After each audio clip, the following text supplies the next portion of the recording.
A todos. Boa tarde, quem está em casa. Boa tarde. Boa tarde. Gratidão a poder estar aqui, né? Gratidão à professora Ana, que vai fazer essa palestra do Dia do Parapsicólogo também, para quem está presente, para quem está online, né? Da paranormalidade dentro da psicopatologia, né, que possa ter esse entendimento das diferenças, isso é muito importante, tá? E deixamos com a professora Ana e eu venho mais no final para agradecer, tá bom? Boa palestra a todos, tá? Você vai falar nesse aí, apaga isso aqui. Senão... Tá. Boa noite, pessoal de casa. Boa noite, pessoal de casa. Boa noite. Boa noite. Boa noite. Boa noite. Então, vamos lá. Bom, antes de iniciarmos, nós vamos fazer um aquece aqui, né? Todo mundo com as bexigas? Preparados? Então, vamos dar uma aquecidinha na gente, vamos dar uma aquecidinha no corpo. E hoje a brincadeira vai ser o seguinte: vence, obviamente, quem permanecer com a bexiga intacta. Vou contar até 3. Preparem-se. Preparem-se. 1, 2, 3. Foi! Foi! A consigna!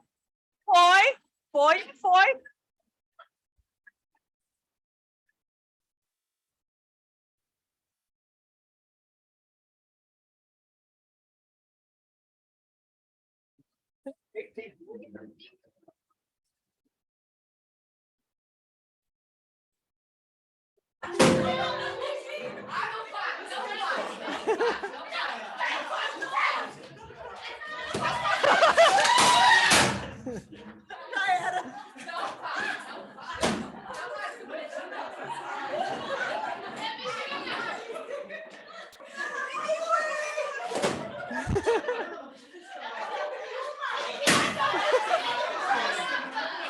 Ok!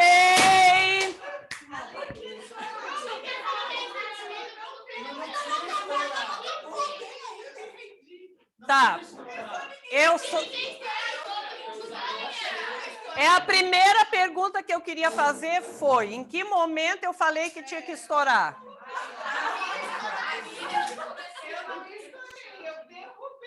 Quem aqui não estourou? 3, 4. Não, isso que eu quero saber. Quem não estourou a de ninguém? Tá, então podem se sentar. Vocês... Gente, não é? Que bicho hediondo. Tá, o que é essa dinâmica? Crianças, voltem, foi bom. É melhor que isso, só quebrar um... pessoal, melhor que isso, só quebrar uma cristaleira da vovó, né? Pessoal, o que essa dinâmica quis dizer? Primeiro de tudo, isso. Qual é a ligação, a associação que vocês podem fazer com o título?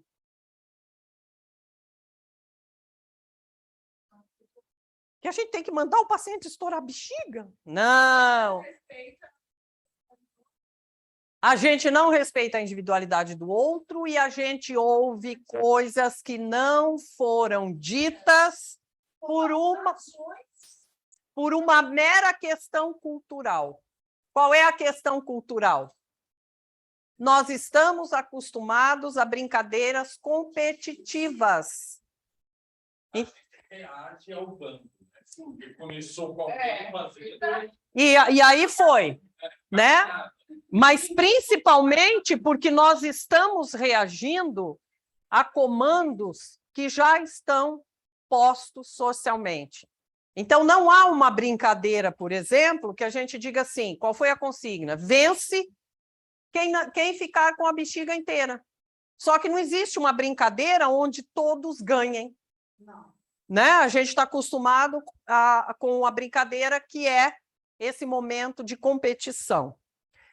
Pegando esse link, nós vamos iniciar o nosso tema para a gente saber a importância de nós fazermos uma diferença e diagnóstico quando nós estamos diante de coisas que fogem ao padrão. Hoje a brincadeira aqui mostrou que nós somos terapeutas preparados para estourar com o outro se fugir do padrão. Né? Se o outro vier com uma história que não cabe no padrão, o que eu faço? Estouro. Né? Então, é muito importante, no tema que a gente vai debater,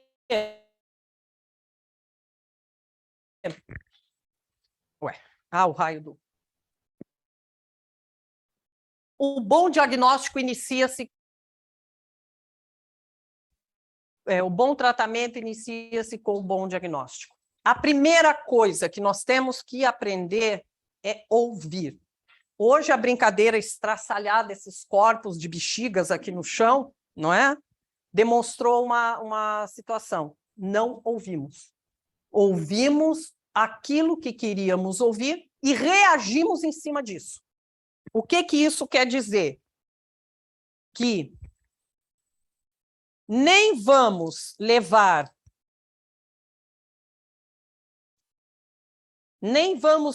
tudo para um lado e nem vamos levar tudo para o outro. A psicopatologia ela vai estudar os transtornos mentais e personalidades que supõe-se desviam da norma estabelecida pela sociedade. Então, nós temos a tendência em classificar tudo aquilo que fugiu à norma, aquilo que nós não pudemos compreender, e carimbar.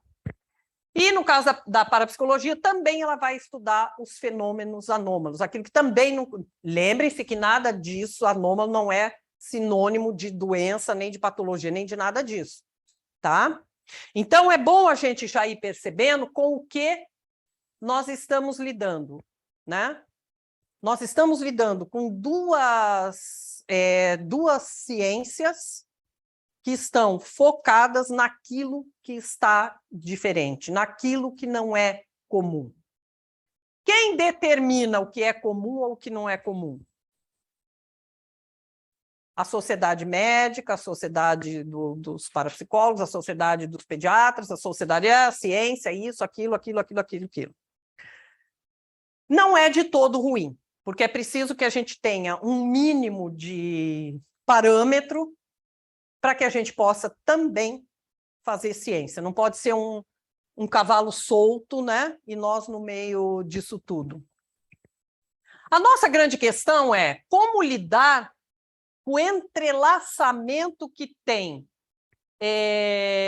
na prática clínica, na psicopatologia, essas questões que envolvem tanto os fenômenos paranormais, como alguns comportamentos e personalidades com funções mentais alteradas. Que funções são essas?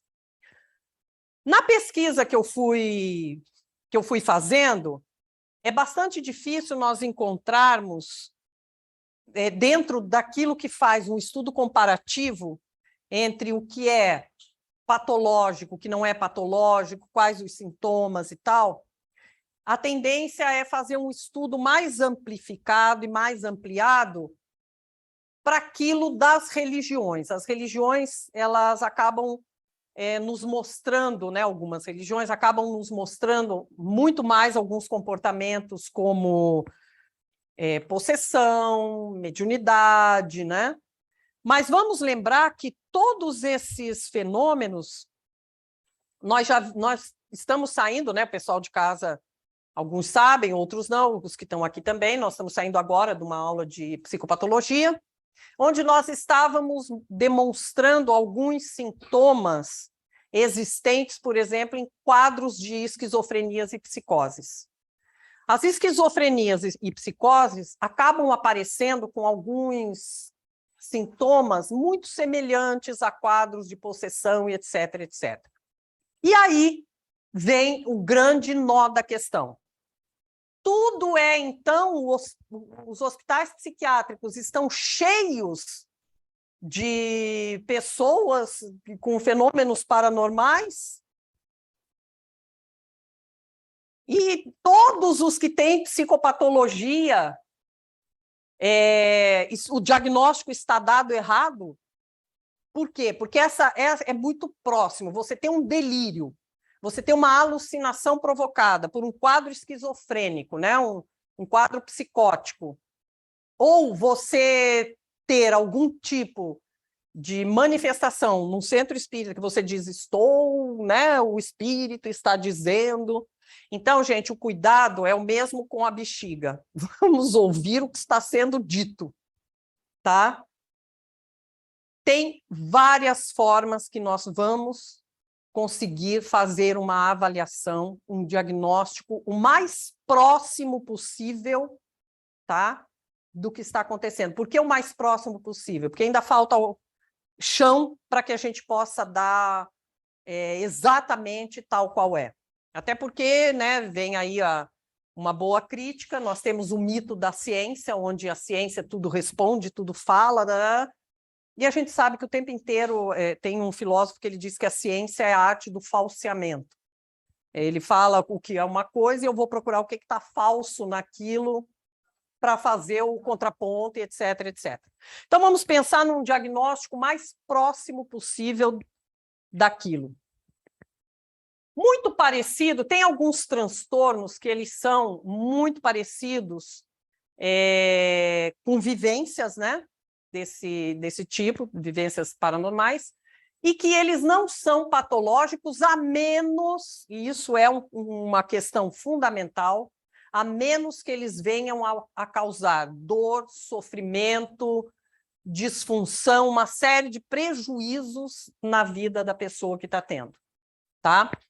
Dentre eles, os transtornos dissociativos. O que é um transtorno? O que mostra um transtorno dissociativo? É um transtorno...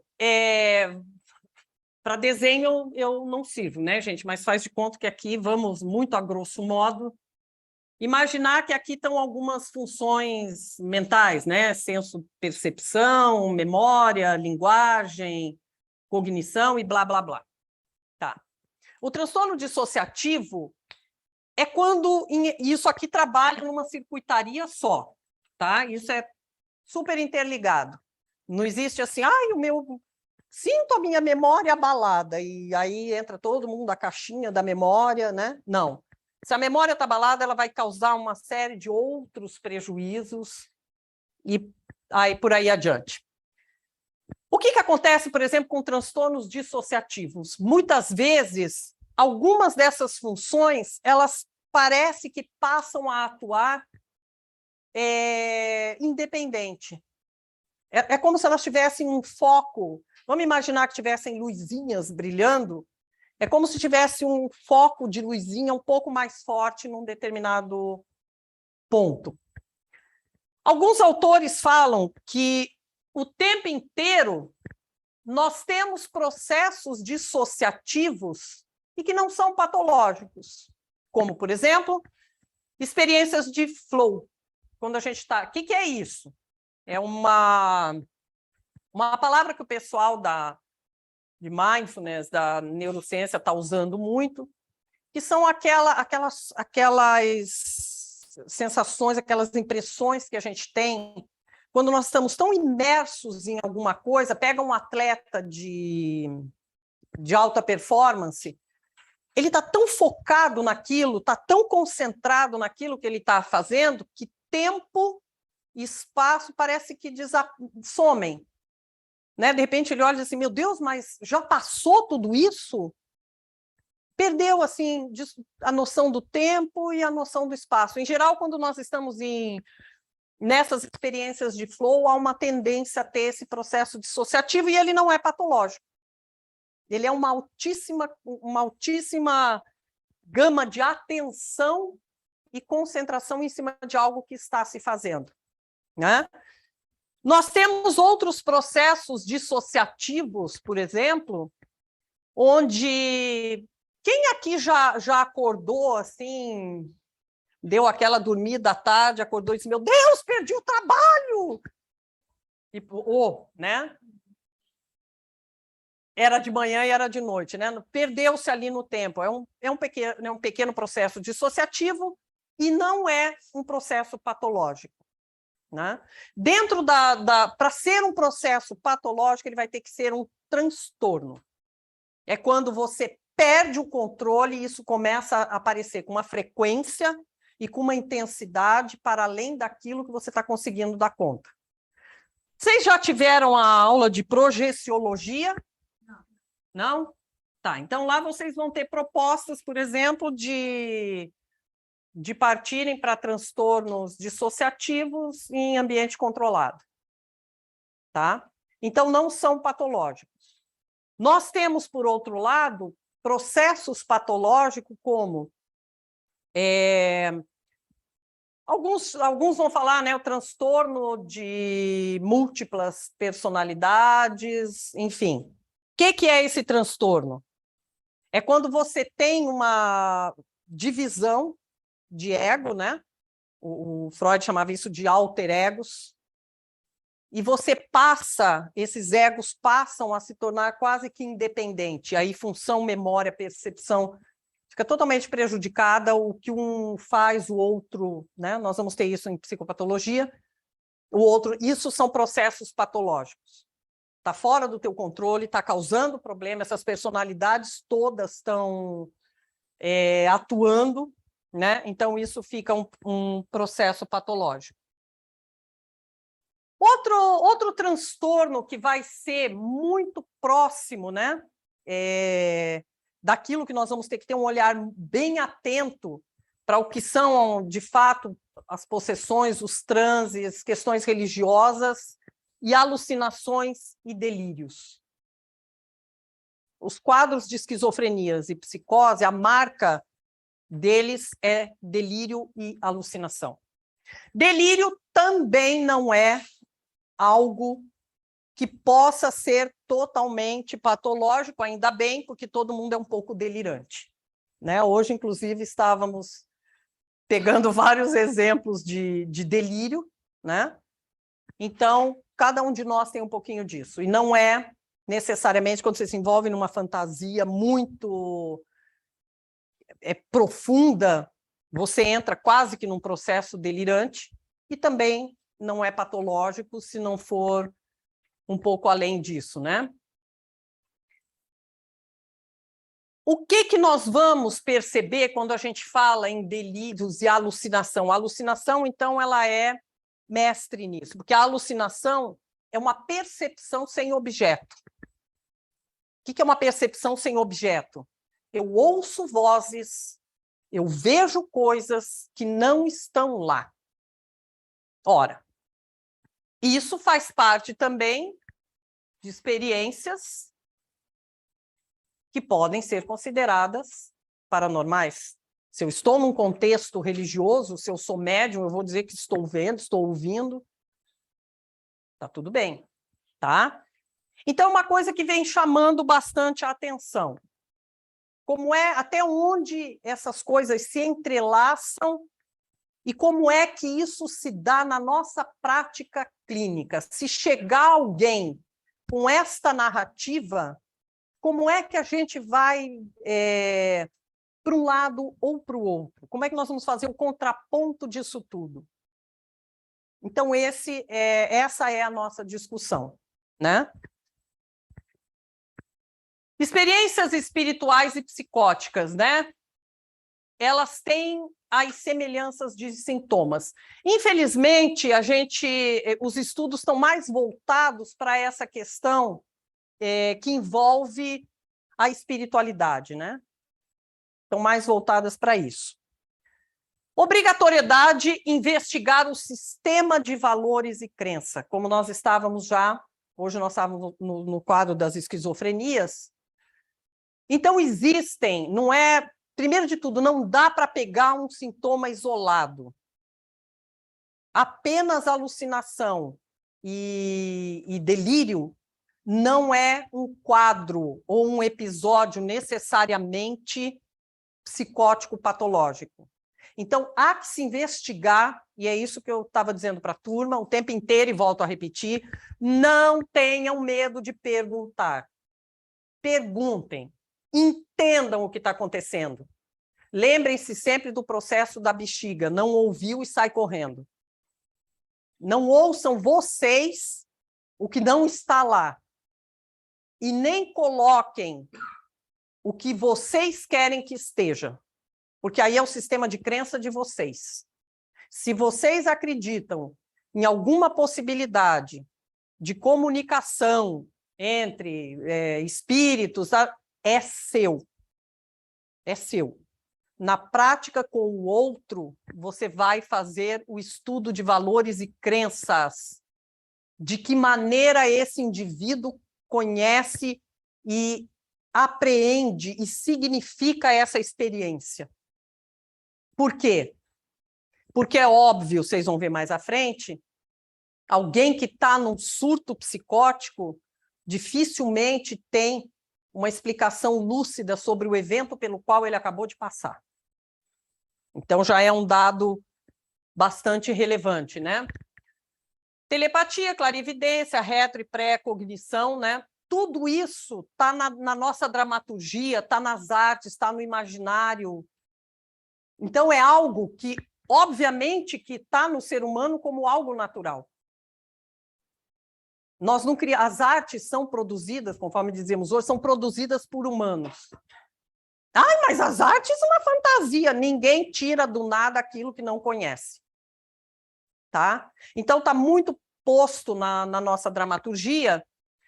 E esse pessoal, esse grupo, ele parece que tem um local um pouco mais confortável em relação às psicopatologias. A menos que venha a própria pessoa horrorizada com o que aconteceu com ela, em sofrimento em função desses eventos que vêm consecutivamente ocorrendo e que ela não saiba explicar. E vai entrar também o fazer de vocês. É aí que vocês vão entrar com o fazer de vocês. A coisa fica um pouco mais confusa pelos textos que eu levantei, pelo que a gente está olhando em termos de pesquisa, quando vai se dar no campo da religiosidade, né? Que aí começa a aparecer esses sintomas mais próximos, começa a ficar meio confuso até onde vai, até porque a religião, ela dá até mesmo se você é ateu, ela te dá um sentido de vida que ainda assim parte da religião. Você é ateu porque você, antes de mais nada, você tem que pressupor Deus, para daí você dizer se vai ou não acreditar, né? Se eu disser para vocês, vamos debater qual de nós acredita em unicórnio e qual não acredita, vocês vão dizer, ué, mas que esquisito, né? Mas a questão da religião, a questão de Deus, a questão do divino, isso é algo que está muito grudado, vem acompanhando o trajeto da humanidade. Então, ele é uma coisa mais melindrosa, ele é uma coisa mais complicada. E nós temos que ter esse cuidado e esse respeito quando lidar com isso. Nem tudo é isso e nem nada também é isso. Tá? E é onde a gente percebe que acaba pegando um pouco mais, acaba patinando, a coisa acaba patinando um pouco mais. Né? A ciência positivista recuando diante desse tipo de situação, da nossa ciência tentando avançar em cima disso. Ainda existe um ranço muito grande, né? Toda vez em que a gente continua em 2022 tentando fazer esse diálogo entre ciência e religião, a coisa ainda fica cabrunhosa, né? Acho que é um medo medieval de entrar, sei lá, Então, vamos pensar aí, diferenciação entre transtorno dissociativo, psicótico e os fenômenos paranormais, que é mais onde a coisa pega, né? Dissociativos não patológicos, tá? Aquilo que a gente estava falando, quando percepção, essa coisa toda funciona de uma forma que não é o habitual. Primeiro de tudo, existe uma preservação da estrutura do pensamento e da fala. Eu compreendo a minha experiência e eu verbalizo a minha experiência. Eu consigo passar por isso, né? Vocês vão ver na disciplina do professor Josué. Né? Da professora Isolete, vamos fazer regressão, papapá. A pessoa está passando por essa experiência que não é patológica.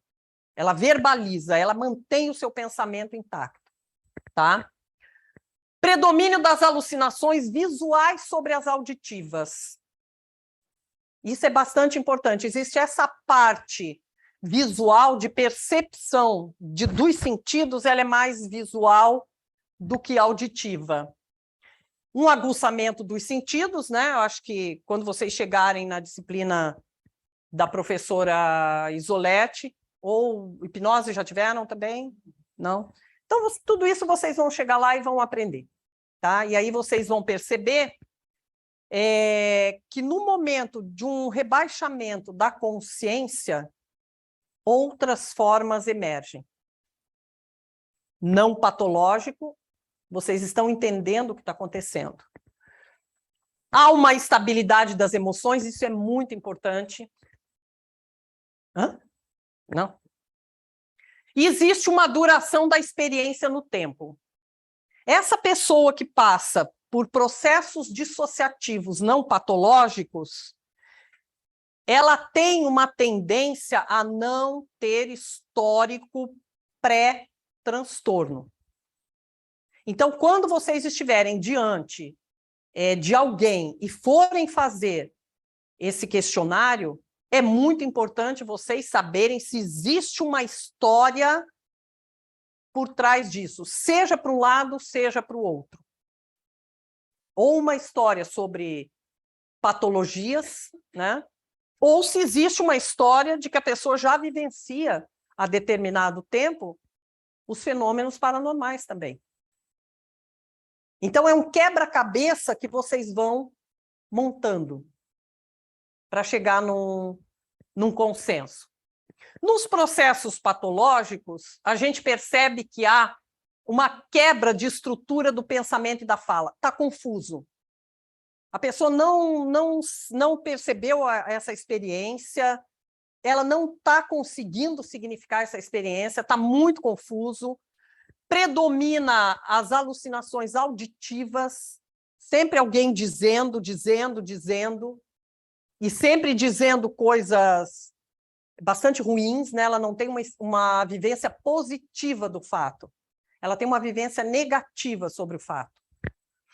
Embotamento dos sentidos e esvaziamento das emoções. A pessoa está... Isso já é quase que pregresso nela e é uma marca das esquizofrenias e psicoses, esse embotamento afetivo. Né? Tanto faz eu dizer assim, sua mãe morreu ou o café está servido, tá? Isso aparece nesse embotamento afetivo.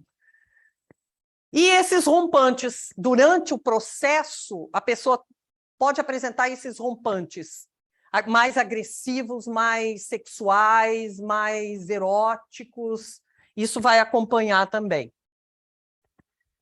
A experiência patológica, ele tem uma ruptura. É como se essa experiência ela acompanha a vida do sujeito. Ah, mas o sujeito fica o tempo inteiro assim? Não. É histórico na vida do sujeito. Remissão, surto, remissão, surto, remissão, surto. Tá? Ela vai funcionando dessa forma. Experiências de quase morte, né? Então, primeira coisa, acho que morri, sei lá, enfim, vai contar a experiência. Bom funcionamento psicológico prévio. Isso, gente, vai ter que marcar o tempo inteiro. Uma pessoa que tem um transtorno, ela não tem algo que ela foi dormir de um jeito e acordou do outro. Tá? Eu não fui dormir sã e acordei com gripe. Não funciona assim aqui.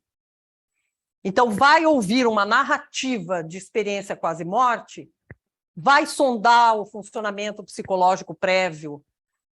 A pessoa que passa por isso, ela tem uma tendência a querer explorar essa vivência, a querer explorar essa experiência dela. Eu quero saber o que foi por isso que eu passei, eu tô ciente do que eu passei. E, em geral, não apresentam déficits interpessoais, ou seja, não tem questões maiores na relação com os outros e tudo, né? Na experiência patológica, vão haver lembranças intrusivas, ou seja, aqueles flashes, lembranças de coisas, vai ser tudo muito confuso. Vai ser uma narrativa truncada, o que já mostra a diferença da narrativa anterior. Na narrativa anterior, se eu vou fazer uma exploração do que passou comigo, eu automaticamente vou estar mais consciente do que se passou comigo. No caso das patológicas, vai aparecer dessa forma. Diminuição do interesse em diversas atividades, estranhamento, restrição de afetos e o senso de futuro abreviado. Então, é um conjunto de coisas que vai ocorrer com a pessoa depois dessa experiência, né? Principalmente esse senso de futuro abreviado, vou morrer. Morrerei. Então, isso vai aparecer quando for uma experiência mais patológica. Entendendo aqui que a experiência patológica ela não está querendo dizer necessariamente algo totalmente doentio. É patológico no sentido do que está causando para aquele indivíduo. Tá? Nós não estamos dizendo aqui que quem passou por isso não passou por essa experiência. Nós queremos dizer que quem passou por isso passou por uma experiência patológica a partir disso. Tá? E aí vai entrar o fazer de cada um que está aqui, que é na estabilização dessa pessoa, né? Ajudá-la a compreender o processo pelo qual ela passou.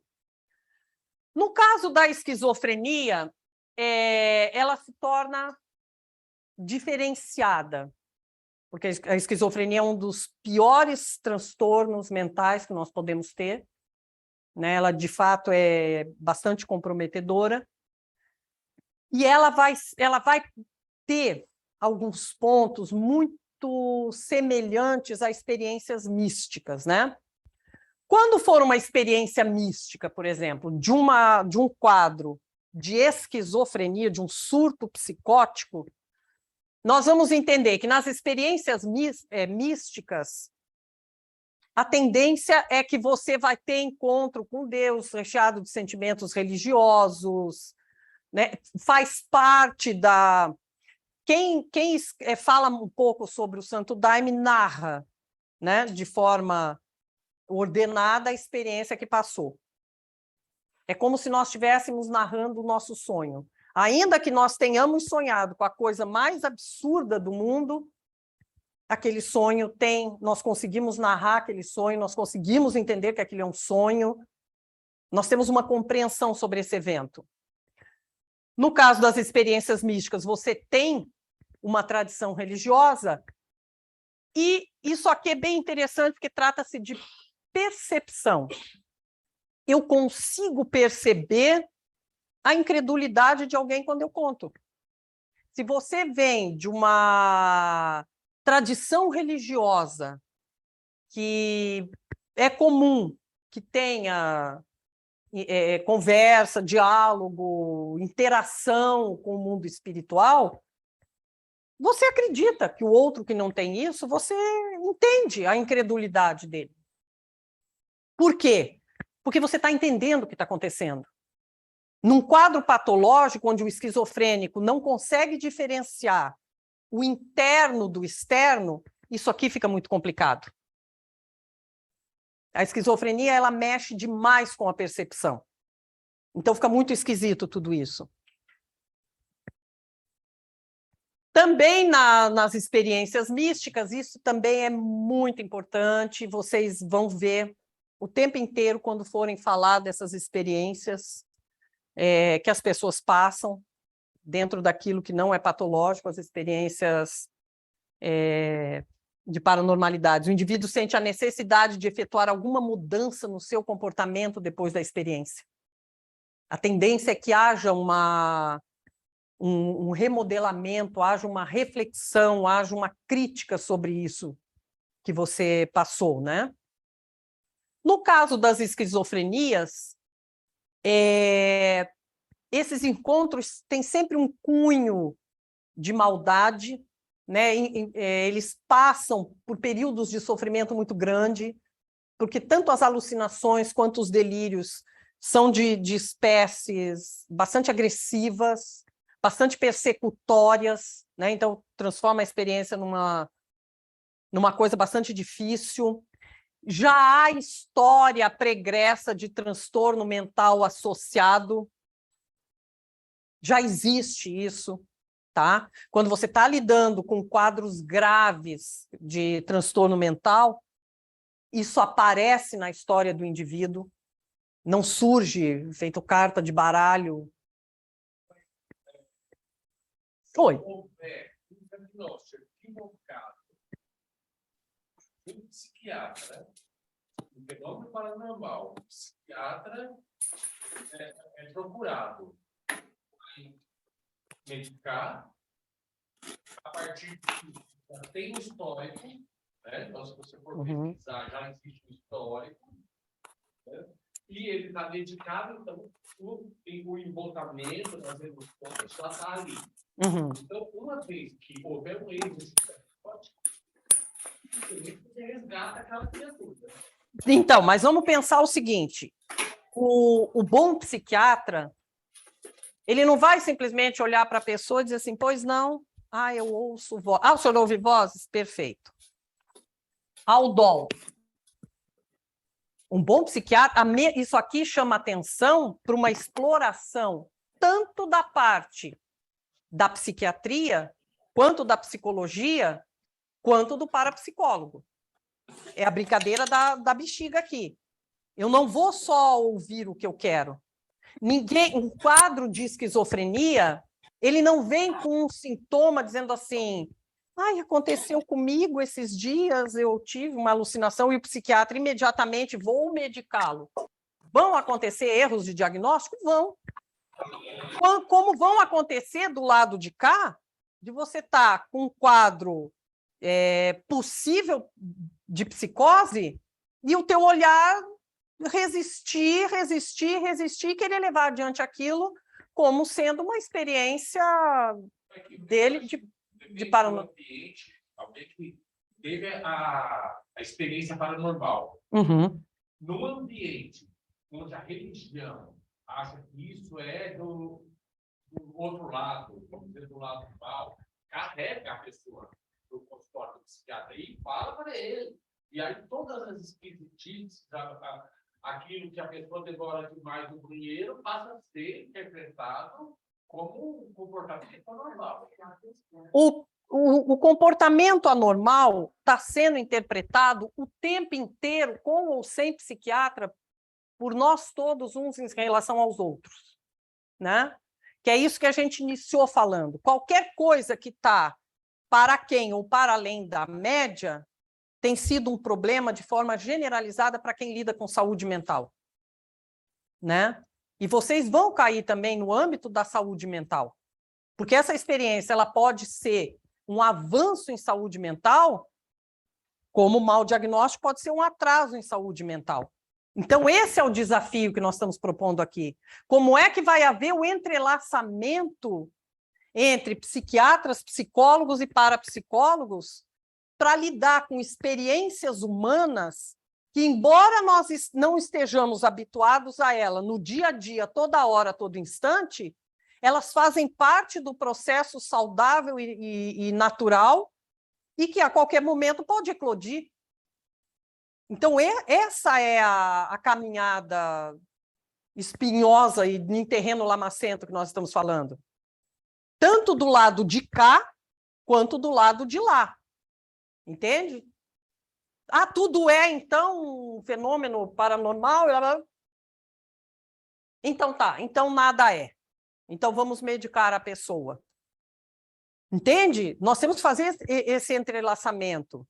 Nós temos que sair um pouco desse ranço científico e cada um no seu... Nós temos essa sala inteira, né? Cada quadradinho desse compõe o ser humano. Vamos imaginar que o chão dessa sala seja o ser humano. Cada quadradinho compõe esse todo. Eu estudo esse quadradinho, ela estuda aquele, ela estuda aquele. E eu me abstenho de olhar para ela, de olhar para ela e de olhar para o todo. Eu olho para cá. Qualquer um que fizer isso vai cair num erro de diagnóstico tremendo e sofrível, infelizmente. Só que é relativamente o que está acompanhando o pensar ainda da ciência positivista. Ainda assim, né? No caso da experiência patológica, né? Das esquizofrenias, não há diferença entre o que é interno e externo. Presta atenção, conforme vai falando isso, que você vai vendo, ouça com o ouvido de psiquiatra, de bom psiquiatra, né? Que, como parapsicólogo, tudo bem, você já tem o domínio disso. Então, pensa que um psiquiatra, quando estiver ouvindo a narrativa, ele vai ouvir essa pessoa dizer assim, é dentro de mim que acontece, que é diferente do outro que diz assim, eu consigo perceber, me aconteceu isso. Eu estou, inclusive, com medo disso. Eu estou apavorado com isso que passou comigo. O esquizofrênico não está apavorado com isso que passou por ele, porque é ele. É o mundo dele. Não estou apavorado com isso. Aconteceu e pronto. Esquisito você que não está vendo, entendeu? Então, você vai tendo essa diferenciação. Trazem perturbações na consciência diária, ou seja, você vai ter o teu dia a dia começa a ficar muito confuso quando você está numa experiência patológica.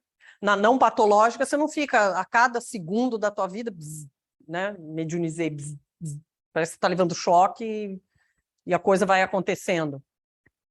Compreensão confusa sobre a experiência e são experiências perturbadoras. Então, se você apurar o teu ouvido para ouvir esse camarada narrando a experiência, se é que ele vai até você, como diz você, quem passou por essa experiência, ainda que não seja de um grupo religioso ou qualquer coisa assim, passou de fato por uma experiência paranormal, nós vamos levá-lo ao psiquiatra. Não vão me levar. Ele tem o exercício da vontade dele, que é diferente de um episódio psicótico, que o sujeito perde grande parte das funções dele. E aquilo permanece, aquilo vai, entende? Então, essas diferenças são... O que observar? Bom, como fazer um diagnóstico? Quem é que vai me nortear para que eu faça uma avaliação disso? Eu tenho que olhar alguma coisa. Por onde? O que vai me ajudar? Qual é a base norteadora disso? No caso das psicopatologias, nós temos o DSM-5 e o CID-10. Já ouviram falar? Tá. É onde eu... Deixa eu ver lá. O que o senhor falou? Tá. Psiquiatra, obviamente, tem isso na ponta da língua. Não deveria, né? Porque às vezes muda. Mas você tem lá, então vamos ver isso. No caso das nossas experiências, o modelo curitibano de orientação em parapsicologia. Está aqui o mestre, acho que vocês não tiveram ainda, psicologia 4, tiveram? Não? Então, na 4, vocês vão... É o DSM-5 deles, né, prof? Então, são métodos que vão me ajudar a chegar a esse consenso, né? Eu não vou chegar assim e dizer assim, ai, professor Palu, venha cá me ajudar, escreva aqui no quadro qualquer coisa para eu ver se eu estou certa ou errada. Não. esse método que a gente está falando, ele vai te conduzir, tanto quanto o DSM-5 vai te conduzir quando você disser transtorno depressivo maior. A transtorno depressivo maior, pá. Está presente isso aqui? Tá. Não está presente nada disso, só esse? Não, então pode ser que seja outra coisa. DSM-5 e CID-10. Tá. Esse modelo curitibano vai fazer isso para essas experiências. Estão presente isso aqui? Na experiência, isso e isso? Está. Opa! Então começa a chamar atenção. E é impressionante, porque quando chega ao final deste curso no TCC, dificilmente, acho que daí o professor pode até dizer de cadeira, vocês vão fazer um curso, por exemplo, estão finalizando um curso de parapsicologia, aparece o CID-10 e não aparece o modelo curitibano. Entende o que eu quero dizer? Os próprios futuros parapsicólogos vão falar disso aqui e não vão falar disso aqui. Tanto é que não é incomum o professor ainda perguntar assim, mas houve alguma experiência? Eu acho que houve. Fulano disse isso. E aí Beltrano respondeu aquilo.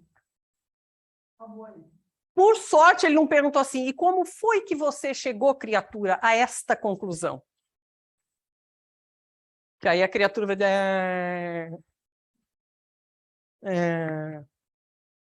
Porque não usou. E é um manual. Não usou o recurso e a ferramenta que tem para fazer um diagnóstico. Então, a questão do diagnóstico, muitas vezes, não está aqui. Porque o psiquiatra usa isso aqui e usa aquilo ali. Talvez o erro esteja aqui por não usar a ferramenta que tem. E aí briga com aquele que tem a ferramenta e usa. Entende? Nós já vamos chegar na ferramenta, para daí você ir percebendo que tanto quanto a orientação da psiquiatria e do Código Internacional vai te dando o tom da coisa, vai te levando, também tem, do lado de cá, quem vai te conduzindo. Sintomas diferenciadores, né? Como é que nós vamos criar essa diferença? Então, pensa que, de um lado, o professor Palu viu que minha caneta não faz nenhum barulho?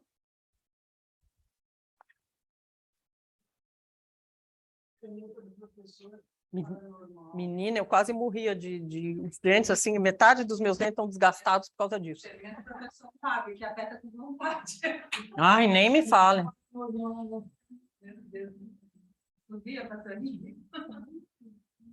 Então, vai ser o contrário do outro. Tá? Quais são as diferenças? Na psicopato,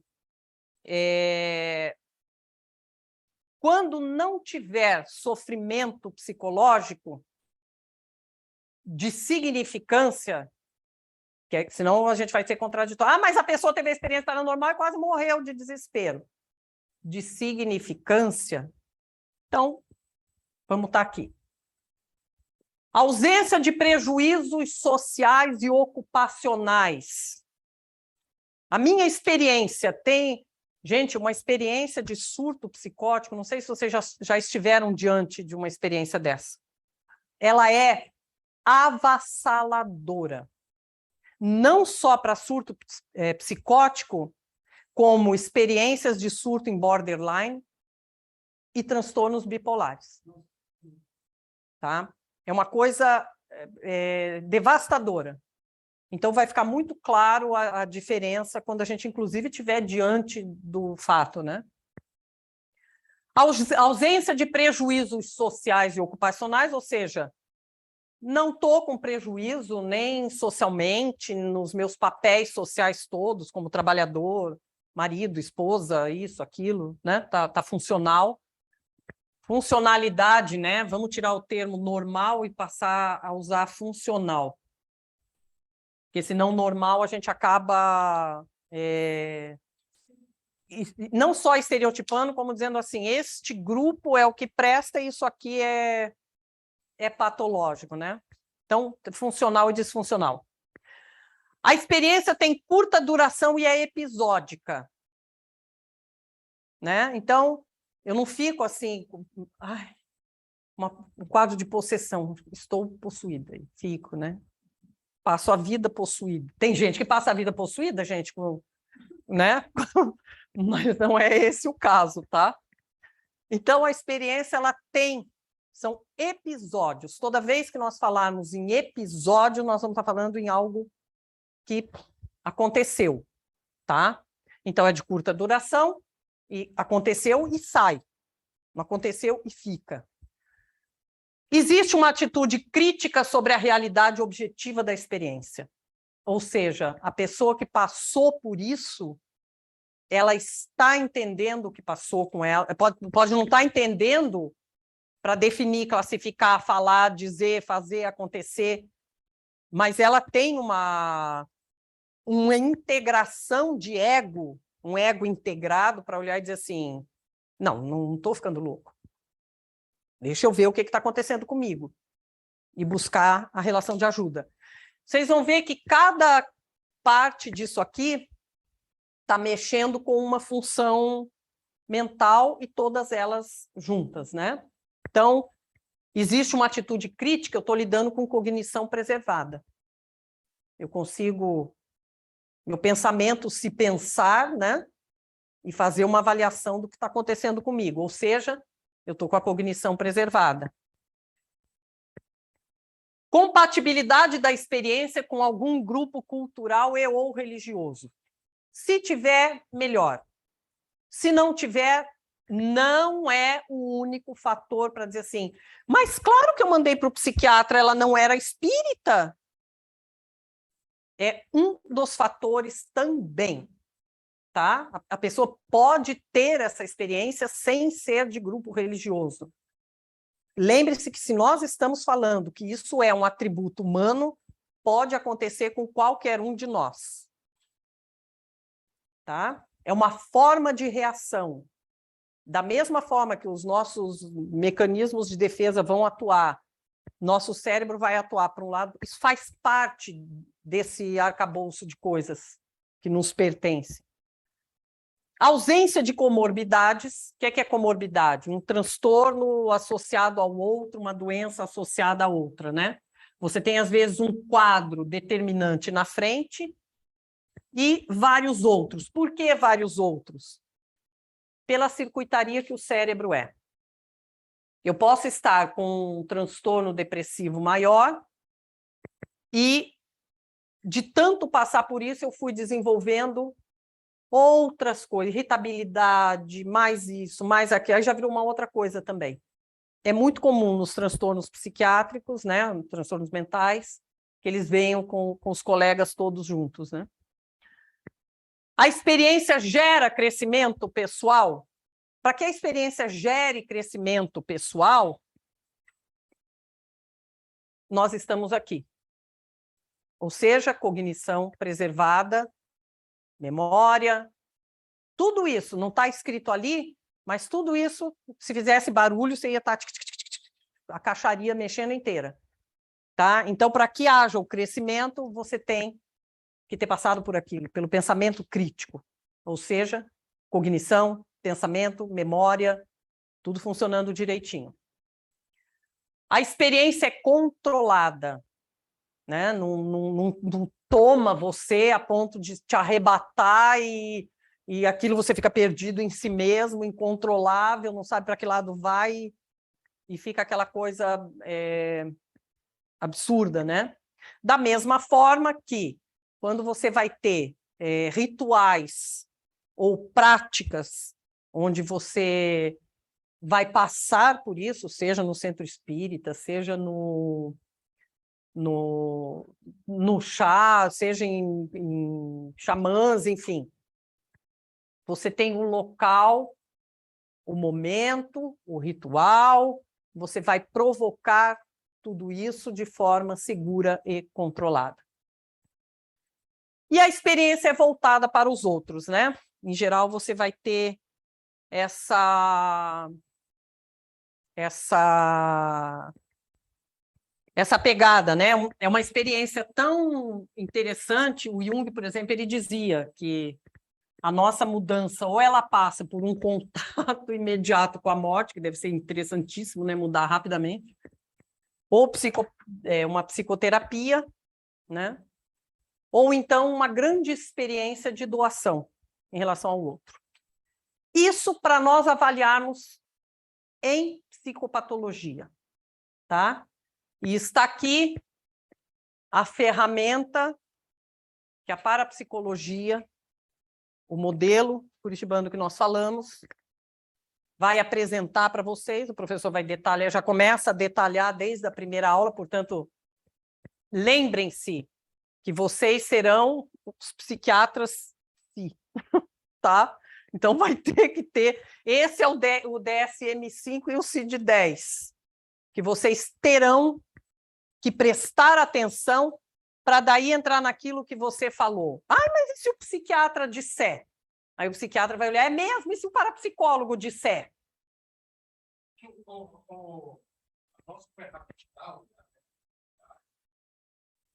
O psiquiatra está aí no estudo, né?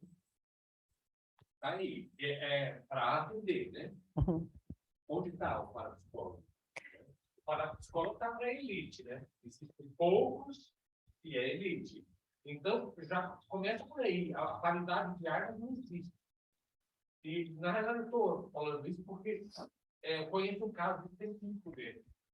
De quê? De psiquiatra? De Não, paciente? De paciente que está há 10 anos tomando medicação e eu disse, procure um parapsicólogo e a família disse, parapsicólogo, como ele já toma medicação há 10 anos, então é isso mesmo, está certo. Ele não quer mexer. Mas aí é uma condição ética, né? Aí a gente não vai discutir como ciência, a gente vai discutir um procedimento individual. Vamos fazer a anamnese, você toma qual medicamento? Há 10 anos, pronto, já não é comigo. Ali no começo da sua palestra, você vai fazer isso aqui. Não, entendi. Aí, quando você fizer isso, você vai olhar para ele e dizer o seguinte, talvez, e não estou dizendo que é, talvez o senhor possa estar passando por uma experiência diferenciada. Você vai fazer isso aqui. Está aqui. Agora, se o parapsicólogo vai olhar e dizer assim... Aí, coitado do cara, tá morto, né? No meio do caminho. Dos dois lados deu errado pro cara. Aí manda o cara para um psicólogo. Quem sabe? Aí o psicólogo dá jeito. Por quê? Porque vai ter uma tendência a ficar... Nem pode. Nem pode. Nem pode. Não pode mexer em medicação. Mas um bom psicólogo vai fazer o quê? Vai trabalhar em conjunto com o psiquiatra dele, assim como esse daqui. Isso aqui tem que ser, pode ser muito bem uma equipe multidisciplinar e interdisciplinar. Eu não posso olhar para alguém e dizer assim, o senhor está tomando... o senhor está tomando remédio para emagrecer? Que bom, nunca mais o senhor vai ser gordo. Entende? Isso aqui não é para isolar. Senão nós estamos no quadradinho, o ser humano é esse todo e nós mesmos, sabe? Ai, eu fico aqui, não me mexam. Vamos ver o que o senhor tem. Qual é o telefone do psiquiatra? Vamos trocar uma ideia, deixa eu conversar com ele, o psiquiatra meteu a porta na tua cara, não tem problema, vamos, como diria o Moreno, não deu pela porta da frente? Vai pelos fundos. Ou... Estão afiadas, tá vendo? É isso. Agora, a ferramenta tem e está aqui. Tanto para que a gente faça uma avaliação, até porque quando você entrar nisso, você vai olhar e... e já vai saber encaminhar, já vai saber o que é teu, o que não é teu, como agir, como não agir. Entende? As ferramentas estão aí. Não é para a gente dizer que tudo é e nada é. Meu pai não tem. Só que meu pai tem 86 anos, de uma família totalmente espírita. Então falavam o quê?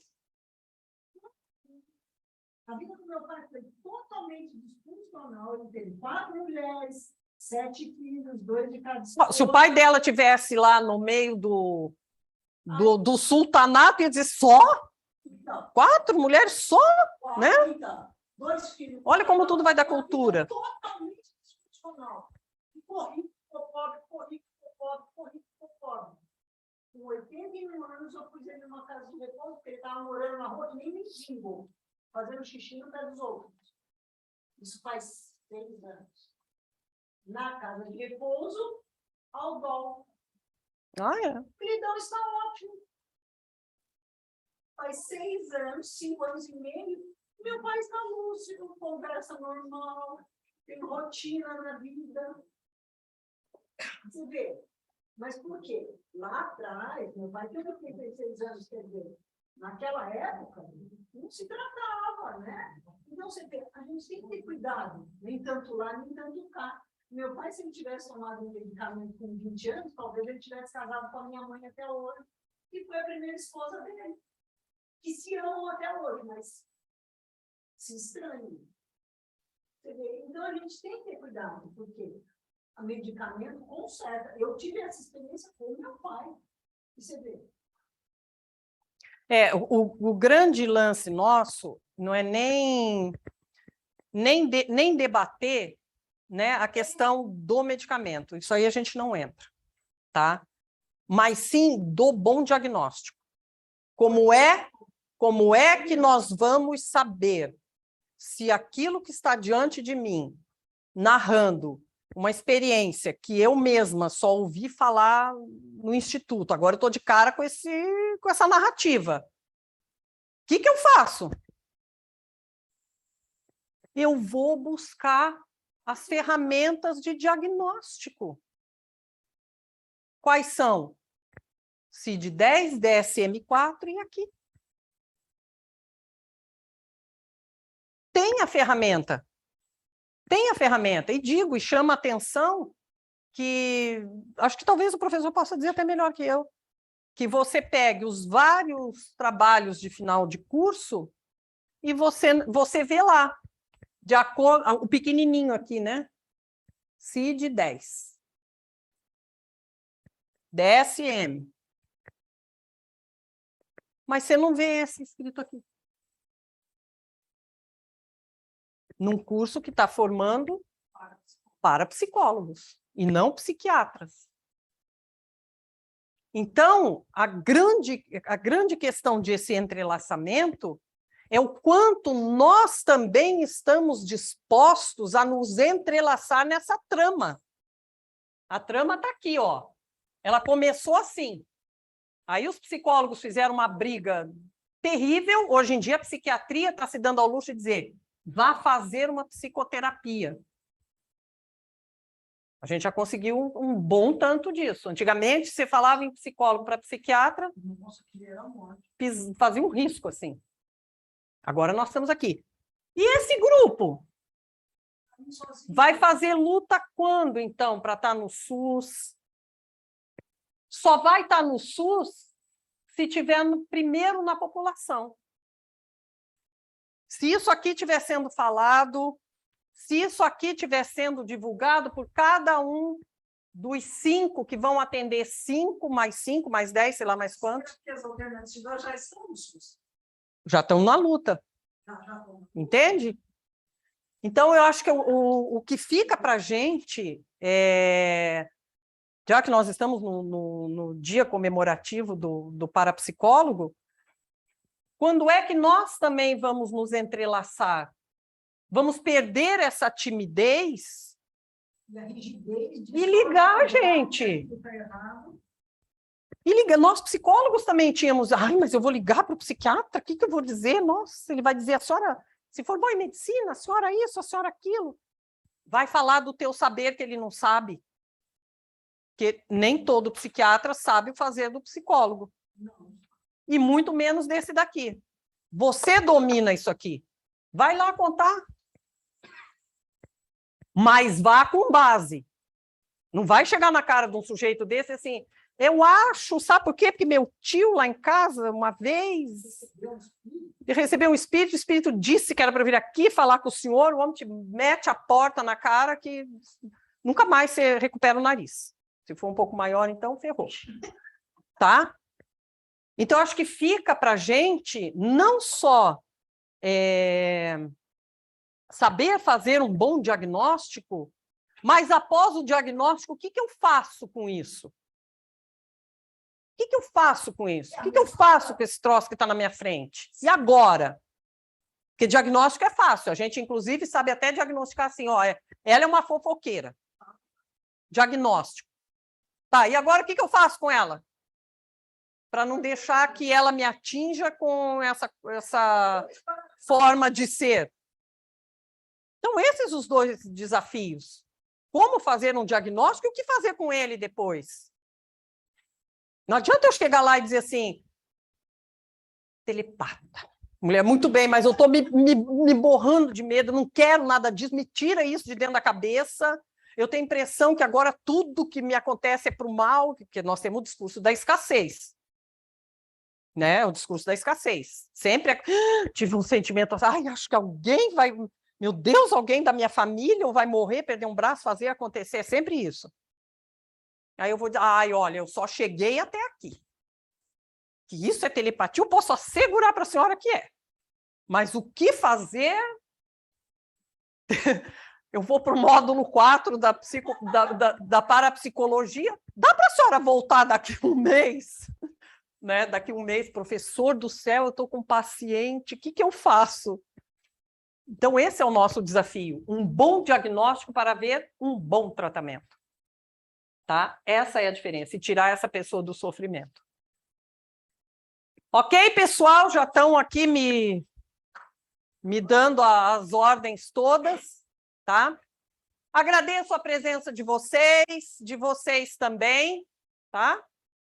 Que saibam daqui para frente fazer um bom diagnóstico e um melhor tratamento ainda. Leiam as apostilas, isso é muito importante, né? Lá tem a resposta, tá bom? Então...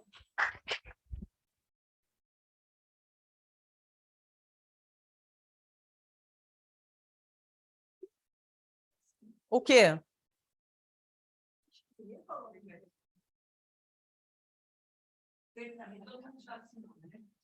Gratidão a todos, gratidão, prof, por essa palestra do Dia do Parapsicólogo. Uma pequena lembrança para você do Bem Instituto. Pequena mesmo, né? Tá. É um mimo só de forma de gratidão, né, por esse dia. E a todos os parapsicólogos, futuros parapsicólogos, nosso agradecimento que proporcionamos, né, no dia de hoje, e eu acho que não é só o mês de julho, mas sempre, que possamos sempre ser luz nesse caminhar de conhecimento, de sabedoria, que possamos sempre estar, né, com a saúde mental, que a professora falou sobre isso agora, esse tema interessante, distinguir entre a paranormalidade e a somatização, né, que eu acho que é uma diferenciação bem grande, que as pessoas estão passando e vivendo também, tá? Então, nossa eterna gratidão, tá, a você. E quem não pôde ainda assistir, a quem está em casa também, o nosso agradecimento, né, que esse conhecimento possa ter chegado até vocês e a outras pessoas, né, que nós possamos sempre ser luz nesse caminhar eterno, tá? Então, ao Instituto e a todos, porque o Instituto ele existe através de todos vocês que estão aqui também conosco. Que a gente possa sempre ser luz no saber, no viver, no servir, né, eternamente, tá bom? Então, nossa gratidão sempre. Obrigada, boa noite a todos, tá?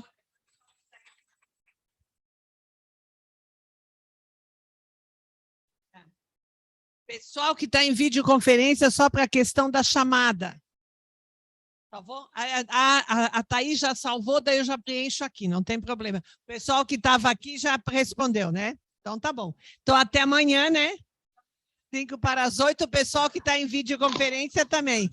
Catiane presente. Quem? Catiane já pus. Anotou. Nós anotamos Obrigada. todos. Presente também. Certo? Um bom descanso a todos e a todas. Tá? Boa noite, tchau. Até amanhã.